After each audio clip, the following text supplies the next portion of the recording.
Hey guys, it's B here and Happy New Year! I am so glad to be joining you guys in 2022. I have another one-take review for you today, and to kick the year off really fresh, I am going to be changing my format very slightly. So it's still going to be unedited and unscripted in the way that I speak, but I may just throw a few pictures on top of my speech when I'm going to be describing the gameplay of the game, which I intend to do a little bit more of, just so I can try and make sure these reviews are as useful as I can make them, while still keeping it in my very casual way of just talking about my experiences with games. So thank you so much for joining me, and I hope you enjoy today. Today I'm really excited because I'm going to be talking about one of our top most played games of 2021. Now this game is one that we played like a ton of, even though we actually didn't have it from September through till December. So I don't know if you are having an idea of what I might be about to talk about, but the game is Calico. I'm obviously stupidly excited to have this game back in my hands right now. It is just such a beautiful game. So we had this game. Well, it was one of the first games that I was like ever super intense about getting. So I think it was December last year actually that I first heard about Calico. I realized that a Kickstarter was a thing and I'd missed the Kickstarter, but then it was coming to retail and I was desperate to get my hands on it. I looked everywhere for it, and as soon as a copy came up, I grabbed it. We played a ton of it. We just, like I said, it was top most played game in 2021, but we didn't have it from September.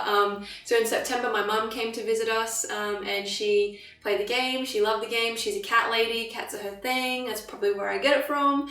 And so I let her have our copy and take it home with her. And thinking that, you know, we've got so many games to play, we wouldn't really miss it, but I was so dead wrong. We really miss it, like an incredible amount. So for those few months we didn't have it to play, we missed it a ton, and my mum ended up actually gifting us a copy for Christmas. I think she realized how much we needed it again, so I was really happy for that. So thanks Mum if you're watching, and otherwise we're just super glad to have Calico back. It was the first thing that hit the table on Christmas Day because we were just so excited to have it back. So I guess that is a lot of nothing about the game. Let's talk about the game, shall we, and why I love it so much. So I really love puzzly games, I love tile laying games, I like multiplayer solitaire games, and this game really hits all those briefs with a really beautiful cat theme, quilt theme. It's like a patchwork meets Isle of Cats, but in completely its own way, and it's just so good. It's so satisfying to finish a quilt off.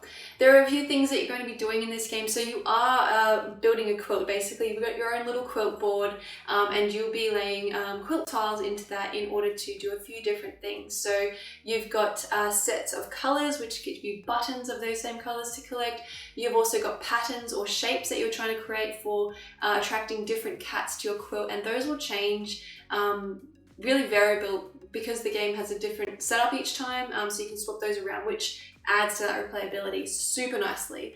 The other thing you've got is your end game scoring, which is super intense. Like, I am always surprised by how hard it is to achieve those goals. You almost never have I been able to achieve everything. You have got to pick the ones that you will end up missing out on, because it's just so hard to do all of it at once. And I do love that about it though. It looks like a two-dimensional game, but it is so three-dimensional in the sense of what that strategy you can tap into the scoring. It's just crazy cool. So you do have that element to it as well, which is great. You are drafting your tiles, so you always have 2 in your hand. There's 3 to choose from, and you'll be drafting those tiles. So I like the element of randomness in the tile draft, at the same time that I really despise the randomness in the tile draft, because if you are waiting for a certain color or pattern or tile in particular, there is so many tiles in that Calico bag that it is super slim that you're going to get the tile that you need.